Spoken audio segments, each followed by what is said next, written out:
ඒ සියල්ලම අද දින සිද්ධ කිරීමට ප්‍රධාන හේතු කාරණාවක් තිබෙනවා. මේ පිරිවෙන ආරම්භ කරපු වෙලාවේදී මේ පිරිවෙන තුළට ඉංග්‍රීසි විෂය ගැනීම සඳහා ආචාර්ය මණ්ඩලයේ තුල වැඩ සිටි ආම්දුරන්වා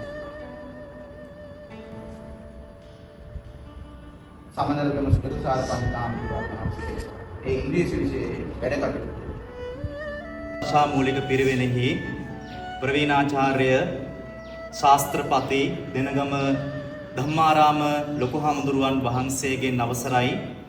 ඒ වගේම ආර්යනිකේතන ද්විභාෂා මූලික පිරිවෙනෙහි ගරු පරිවෙනාධිපති රාජකීය පඬිත ගෞරව ශාස්ත්‍රවේදී කල්යාණ මිත්‍රවර හසලක සුජාත පඬිත හාමුදුරුවන් වහන්සේගෙන් අවසරයි. ඒ වගේම ආර්යනිකේතන ද්විභාෂා මූලික පිරිවෙනෙහි ආචාර්ය කල්යාණ මිත්‍ර රාජකීය පඬිත ශාස්ත්‍රපති කාව්‍ය විශාරද අපගේ සහෝදර හසලක සුමිත් පඬිත හාමුදුරුවන් වහන්සේගෙන් අවසරයි. ඒ වගේම ආර්යනිකේතන ද්විභාෂා මූලික පිරිවෙනෙහි ආචාර්ය අපගේ සහෝදර කල්යාණ මිත්‍රවර රාජකීය පඬිත ශාස්ත්‍රවේදී කබරව පියරතන පඬිත හාමුදුරුවන් වහන්සේගෙන් අවසරයි. ඒ වගේම ආර්යනිකේතන ද්විභාෂා මූලික පිරිවෙනෙහි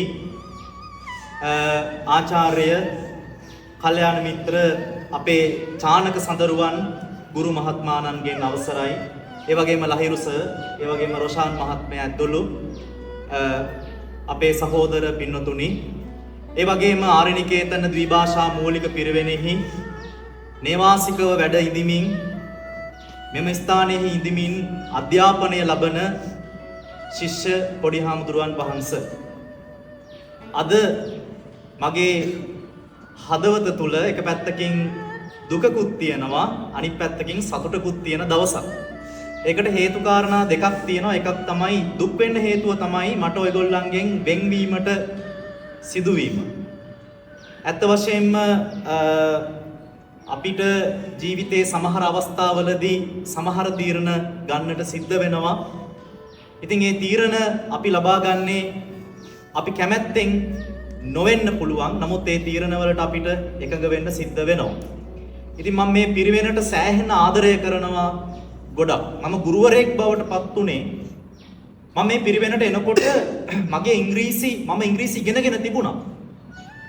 හැබැයි මගේ නොලෙජ් එකේ තිබුණ යම් ගැටලුකාරී තත්ත්වයක්. මොකද අපි භාෂාව භාවිතා කරන්නේ නැහැ. Right? We didn't use the language. But I had opportunity. මට තිබ්බ හොඳ අවස්ථාවක්. What is the purpose? To learn to you. පාරට උගන්වන්න.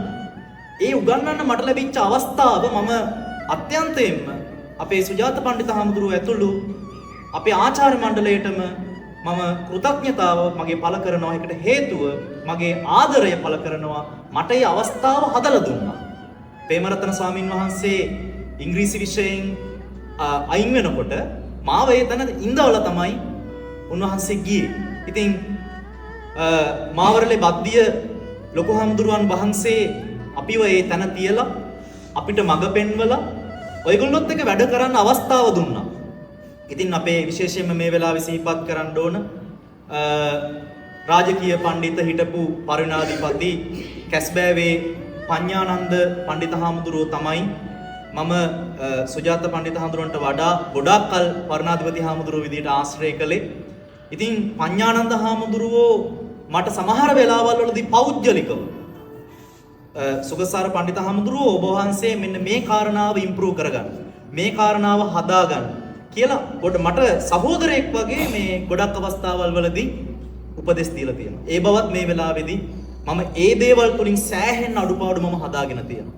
මේ පිරිවෙන කියන්නේ පොඩි හාමුදුරුවනේ, මම හැමදාම ඔයගොල්ලන්ට කියනවා අපි සුජාත හාමුදුරුවෝ සිහිපත් කළා අපි අපේ ජීවිතේ අපි පොඩි කාලේ මේ ස්මාර්ට් ෆෝන් තිබුණේ නැහැ. දැන් අපි හැමෝගෙම අතේ ෆෝන් එකක් තියෙනවා, පේනවනේ ඔයගොල්ලන්ට. ඔයගොල්ලන්ටත් හිතෙනවා ඇති මටත් මේ වගේ ෆෝන් එකක් තියෙනවා නම් හොඳයිනේ කියලා. අපේ කාලේ එහෙම තිබ්බේ නැහැ. ගෙදරට අපි යවුවේ ලියුම්.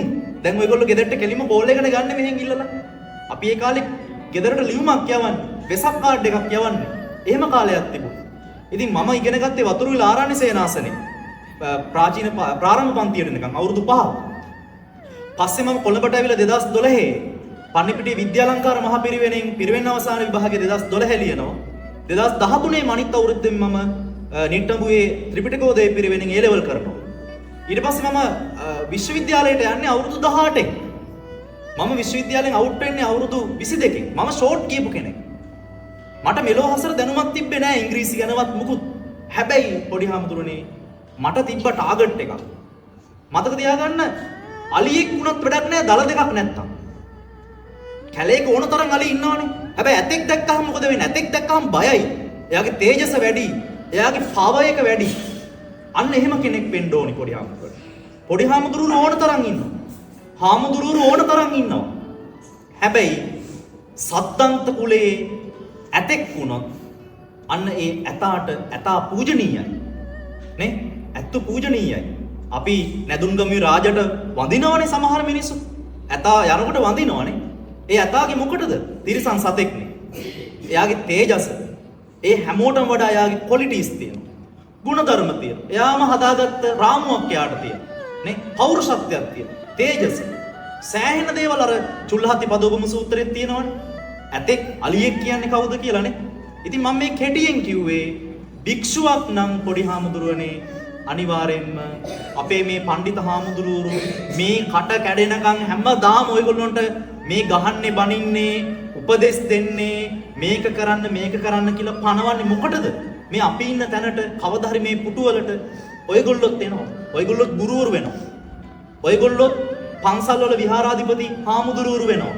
මට මතකයි ප්‍රේමරතන හාමුදුරුවෝ යන දවස් කිව්වා මේ වලං කට්ටක් වෙන්න කියලානේ. මතකද ඒක? සුණා. වලං කට්ටක් වෙන්න කිව්වා. ඇයි? දැන් ඔය වලං කට්ටක් වළඳ හදන්නේ පොඩි හාමුදුරුවනේ පුච්චලනේ. වලං හදන්නේ පුච්චලා. ඒතර වලං කට්ටක් වසර බිලියන ගාණක් තිබ්බත් පොළවේ පස් වලට එකතු වෙන්නේ නැහැ. තේරෙනවද? වලං කට්ටක් අපි කැලේට දැම්ම කියලා ඒක පස් වෙන්නේ නැහැ. ඒක පුච්චලා හදපු භාජනයක් නම් හැම වළඳම එහෙම නෙමෙයි. පුච්චලා මැටි භාජනයක් අපි කැලේකට දැම්මොත් දැන් අපිට මොහෙන්දෝජාරෝ හරප්පා වල භාජන දැනුත් හම්බෙන්නේ. වසර ගාණක් පැරණි. අන්න එදා මට මතකයි උන්වහන්සේත් එදා මේ ඉංග්‍රීසි විෂයෙන් සමුගන්න දවසේ කිව්වා පොඩි හාමුදුරනේ වලං කට්ටක් වෙන්න කියලා. මොන වලං කට්ටක්ද? කවදාවත් එයා මැකෙන්නේ නැහැ. එයා නේම්ඩ් වෙලා තියෙනවා. හරිද? ඉතින් ඒ නිසා මට තියෙන ඒ අත්‍යන්ත දුක තමයි හැමදාම ඔයගොල්ලොන් එක මම ඔයගොල්ලෝ සමහර අය සුජාත පඬිතුරු කිව්වා වගේ පඬිත හාමුදුරුවන්ට කියන්න බැරි දේවල් පවා සමහරලාට මම අම්මට කෝල් එකක් ගන්න ඕනි කිව්වහම ලොකු හාමුදුරන්ට කෝල් එකක් ගන්න ඕනි කිව්වම මම සමහරලාට මගේ ෆෝන් එක දෙනවා වැරදි වැඩවලට නෙමෙයි. ඒ මානසිකත්වයේ තේරුම් අරගෙන සමහර වෙලාවල් වලදී පර්සනලි පෞද්ගලික දේවල් පවා මේ හොස්ටල් එකේ දේවල් පවා ඇවිල්ලා කියනවා මෙන්න මෙහෙමයි කියලා හදවතේ තියෙන දේවල් මාත් එක්ක කතා කරන තැනට මම සමහර ලාවල් වලදී කල්යාණ මිත්‍රයෙක් විදියටත් පොඩි හාමුදුරුවෝ ආශ්‍රය කළා. දැන් සමහර අය ඉන්නෝ මෙහෙන් ගිහපු අය. ඔය පහ වසර මේ පිරිවෙන් සාමාන්‍ය පෙළ ලියලා ගියපු පොඩි හාමුදුරුවරු අපිට කතා කරනවා. අදටත් ඒගොල්ලෝ ಗುಣ කියනවා. ඒ නිසා පොඩි හාමුදුරුවනේ අන්නේ දුක තමයි ඔයගොල්ලෝගෙන් වෙන් වෙන්න සිද්ධ වෙන එක.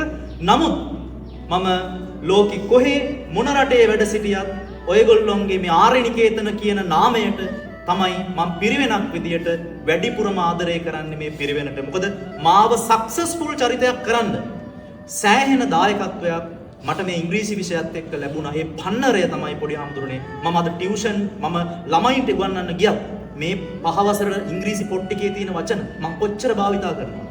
ඔය පොත් ටිකම දැන් පාඩන්නේ මම උගන්වලා. ඒක මට සෑහෙන එක්ස්පීරියන්ස් එකක් මගේ ජීවිතේ. ඉතින් ඒක මම මේ වෙලාවේ සිහිපත් කරනවා. අනිත් එක මගේ එක සතුටක් තියෙනවා. පිරිවෙනෙන් මට තවත් ලෝකෙට සේවයක් කරන්න දැන් මේ පිරිවෙන් ආවට පස්සේ මම පිරිවෙන තුලමනේ ඉන්නේ. නමුත් මට දැන් අවස්ථාව ලැබෙනවා සමස්ත සමාජයකට මගේ පර්පස් එක මගේ පවර් එක ඊටත් වඩා ලොකු දෙයකට මට යොදවන්න අවස්ථාව ලැබෙනවා. ඔය පොඩි හාමුදුරුවෝ වගේම තවත් විශාල ජනතාවකට මගේ ඒ දැනුම හැකියාව දෙන්න. ඉතින් ඒක තමයි මගේ එක පැත්තකින් තියෙන සතුට, අනිත් පැත්තකින් අර වගේ දුකකුත් තියෙනවා. ඉතින් ඒ නිසා වැඩිදුර කරුණු කාරණා සිහිපත් කරන්න ඕන නැහැ. පොඩි හාමුදුරුවනේ අධ්‍යාපනය ලබා ගන්න අපේ මේ පඬිත හාමුදුරුවෝ දෙනගම පඬිත හාමුදුරුවෝ ඇතුළු අපේ කබරව හාමුදුරුවන්ට එනකන් අපේ චානක සර්ට එනකන් හොඳ ක්වොලිෆයිඩ් ගුරුවරු ටිකක් මේ පිරිවෙනේ ඉන්නවා. මම මේ විශ්වාසයෙන් කියන්නේ හෝමාගම කලාපේ පොඩි හාමුදුරුවනේ පිරිවෙන් 9ක් තියෙනවා. මේ පිරිවෙන් 9ෙන්ම මම දන්නවා හොඳම පිරිවෙන මෙහි. ඇයි දාන ටික ලැබෙනවා. ප්‍රත්‍ය පහසුකම් ටික ලැබෙනවා. හාමුදුරුවෝ එළියට ඔයගොල්ලෝ එක්කගෙන යනවා. ෆිල්ම් එකක් පෙන්නනවා.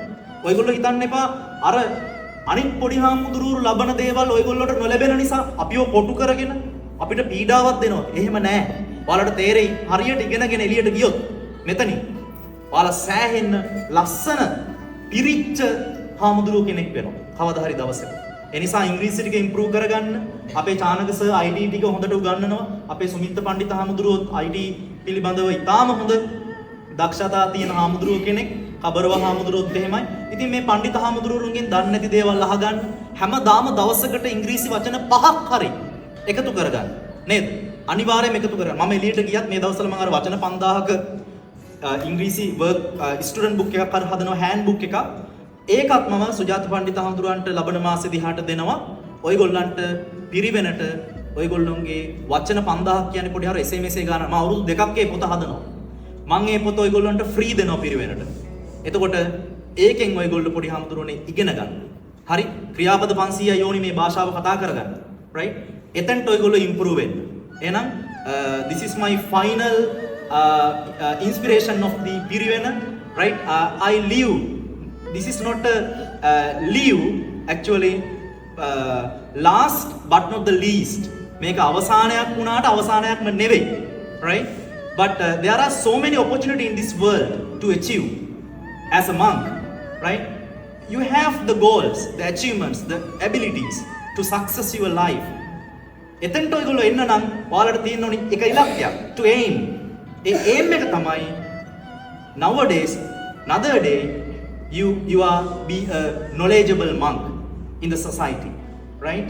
එහෙමනම් එතෙන්ට එන්නපත් වෙන්න හොඳ දැනුම තියෙන හාමුදුරුවෝ කෙනෙක් වෙන්න අර පොළොවට පස් වෙන්නේ නැති වළං කට්ටක් වෙන්න අර අනේ පොළොවට හැමෝම එකතු වෙනවනේ. සමාජයේ අසත්පුරුෂයින්ට අසත්පුරුෂ එකතු වෙනවා. සත්පුරුෂයින්ට සත්පුරුෂ එකතු වෙනවා. ඒ නිසා මේ සත්පුරුෂ ආශ්‍රය පොඩි හාමුදුරනේ මේ අවුරුදු 5 හරියට ලබා ගන්න. 5 වසර ඔයගොල්ලෝ යනවනේ පොඩි හාමුදුරනේ වල 3 දෙනා. මේ දැන් මේ 5 වසරෙන් යනකොට මෙතන මේක හිතන්න ඔයගොල්ලෝගේ විශ්වවිද්‍යාලය මේක තමයි විශ්වවිද්‍යාලය. ආය කැම්පස් හම්බෙන්නේ නැහැ. කැම්පස් කියලා ඔයාලා යන්නේ වෙනම තැනකට එතන ඇවිල්ලා මෙහෙම ඉගෙන ගන්න මේ ලයිෆ් එකයි හම්බෙන්නේ නැහැ. ඒක වෙන ලයිෆ් එකක්. ඒ නිසා මේ පිරිවෙන් ජීවිතේ පොඩි හාමුදුරනේ සෑහෙන්න වටිනවා. දැන් අලුතින් පැවිදි වෙච්ච පොඩි හාමුදුරන්ට මේ කියන කතාව තේරෙන්නේ නැතුව ඇති. හැබැයි මෙහි අවුරුදු 4ක් 5ක් 3 4ක් ඉන්න දැන් අවිශල වගේ අවුරුදු 7ක් 8ක් ඉන්න පුතාලට වුණත් සෑහෙන ගෝල් එකක් තියෙනවා ලබා ගන්න. මොකද එයාට වුණත් මේකෙන් ඒ නොදැනුවත් කමින්ම තමන්ගේ ගුණධර්ම ටික හැදිලා ස්කිල් ටික හැදෙන නිසා. ඒ නිසා ඔයගොල්ලෝගේ අනාගත අභිවෘද්ධිය සැලසේවා. යහපත් පුරවැසියෙක් විදියට මේ රටට මේ මාතෘ භූමියට වැඩ ඇති භික්ෂුවක් වෙන්න මුළු ලෝකෙටම ධර්මයේ ප්‍රචාරය කරන්නට අපේ පොඩි හාමුදුරන් වහන්සේලාට තුනුරුවන්ගේ ආශිර්වාදය සැලසේවා. මගේ ආචාර්ය මණ්ඩලයේ අපේ දෙනගම ලොකු හාමුදුරුවන් වහන්සේට, අපේ පරිණාධිපති හාමුදුරුවන්ට, අපේ හසලක සුමිත් හාමුදුරුවන්ට, කබරව වීරතන හාමුදුරුවන්ට, චානකස ඇතුළු විශේෂයෙන්ම අපේ පිරිවෙනේ අපේ සීලවංශ පණ්ඩිත හාමුදුරුවෝ, උත්තරට්ට විල්ලුවේ චන්දරතන හාමුදුරුවෝ, අරියගවේසී හාමුදුරුවෝ, අරණගවේසී හාමුදුරුවෝ, විශේෂයෙන්ම මාවරලේ නිර්මාතෘ මාවරලේ බද්දිය ලොකු හාමුදුරුවන් වහන්සේ ඇතුළු සමස්ත ආරණිකේතනයේ සියලුම පරිපාලනයේ සිටින හාමුදුරුවන් වහන්සේලාට, ආචාර්ය මණ්ඩලයේ හැම දෙනාටම මගේ කෘතහස්ත ගෞරවය, ප්‍රණාමය, ආශිර්වාදය පිරිනමමින් මගේ අනුශාසනාව මින් අවසන් කරනවා. ඔබ වහන්සේලා හැම දෙනාටම නිර්වාණ අවබෝධයම තුනුරුවන්ගේ රැකවරණයම සැලසේවා කියලා ප්‍රාර්ථනා කරනවා. හැමෝටම තෙරුවන් සරණයි. භාෂාවෙන් පිළිවෙන්නේ පණ්ඩිත සම්මාසයෙන් එවැගේම ආණ්ඩුවේ භාෂාවෙන් පිළිවෙන්නේ ආචාර්ය සමරේම සුරසාර පණ්ඩිත සම්මාසයෙන් අවසරයි ආදායවල ශිෂ්‍ය වික්ෂුන් මහසීලාගෙන්ද අවසරයි විශ්ෂණී අධ්‍යයනයේදී අපිට එක්ක අවුරුදු 5ක පමණ කාලයක් අපිට එක්ක ගොඩක් ළඟින්ම ආශ්‍රය කරලා කටයුතු කරලා අපිට ජාත්‍යන්තර භාෂාවක් අපිට අයන්න ඉදරම ඒ කියන්නේ ඒ අපුල ඉදරම අපිට අවශ්‍ය කරන දැනුම අපිට සියල්ලක්ම හොඳට කියලා දීලා ඒ වගේම ඊට පරිබාහිරව දැනුමත් ඒ වගේම IT විෂය සම්බන්ධයෙන් දැනුම ඒ වගේම විවිධ තොරතුරු ආදී සියල්ලක්ම කියලා දීලා අද දිනේදී මේ සේවයෙන් වර්ධනය පන්සලේ පිටමත් පොඩි ගුණගතන කියනවා තමයි. ඒ වගේම විශේෂයෙන්ම දක්වන්න ඕනේ අපි පන්දා අවුරුදු 3-2ක් විතර අපිත් එක්ක හොස්ටල් එකේ කටයුතු කරා. ඒ කාලේදී අපිට කාමරයට වෙන්න කියලා අපිට අවශ්‍ය කරන තොරතුරු දෙනවා. ඒ වගේම මොකක් කරේ මේ පිරිවෙන ආයතනය තුළ පවත්වන මොකක් හරි උත්සවයක් අනිවාර්යෙන් පන්දිනාවෝ ඉවෙන හම්බුනක් ගන්න බෑනම එකේ සපෝට් එකක් අපිට දෙනවා. අපිට කරන්න ඕනේ මොනවාද මේ සියල්ලම කියනවා. ඒ වගේම ඒකට කරන්න ඕන ඩිසයින් මොනවාද ඔක්කොම පන්දිනාවෝ ඉවෙන එකක් ඇහැරලා ඉඳලා අපිටත් ඇහැරලා ඉඳලා අපිට පාඩම් කරන්න ඕනේ ඒවා දීලා ඔක්කොම දීලා අපිට ගොඩක් උදව් උපකාර කරලා. ඒ වගේම ඊට අමතරව අපිට මොකක් හරි ප්‍රශ්නයක් වුණොත් එහෙම පෞද්ගලිකව ඇවිල්ලා කතා කරන්න කියන දේ පන්දිනාවත් එක්ක අපිත් නිකන් ගුරුවරයෙක් විදියට හිටියට අත්‍යවම ගුරුවරයෙක් වගේම ඉන්න හොඳ මිත්‍රයෙක් අපිට ඉන්න හොඳ සත්පුරුෂයෙක් තමයි පන්දිතාවරෝ කියලා කියන්නේ. ඒ නිසා අද පන්දිතාවරෝ අතන දුකයි පන්දිතාවරෝ පිළිවෙලින් යන්නේ කියන අපිට තව චූටි කාලයක් තියෙන පිළිවෙල අසාර කරන්න ඒ පන්දිතාවරෝ ඉදිරි කටයුතු සාර්ථක කරගන්න යම් පිළිබඳ එක පැත්තකින් අපිට සතුටුයි පන්දිතාවරෝගේ අධ්‍යාපන කටයුතු අද අනාගත බලාපොරොත්තු ඉදිරියේදී සාර්ථක කරගන්න ඉවත් වීම ගැන ඇත්තටම ගොඩක් සතුටුයි. ඒ නිසා මම වැඩි කියන්න ලෑස්ති වෙන්නේ පතරම මම පණිතාහන්ට ආශිර්වාද කරනවා. පණිතාන්ගේ අනාගත අභිවෘද්ධියෙන් පණිතාන්ගේ අනාගත කටයුතු සර්වපකාරීව සාර්ථක වේවා කියලා ප්‍රාර්ථනා කරමින් මගේ මේ කෙටි කතාව අවසන් කරනවා.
අභිවාදන සීලිස නිච්ඡං වද්ධාපචායිනෝ චත්තාරෝ ධම්මා වඩ්ඩන්ති ආයුවන්නෝ සුඛං බලං ආයුරාරෝග්‍ය සම්පත්තාතේ සමිච්ඡතු.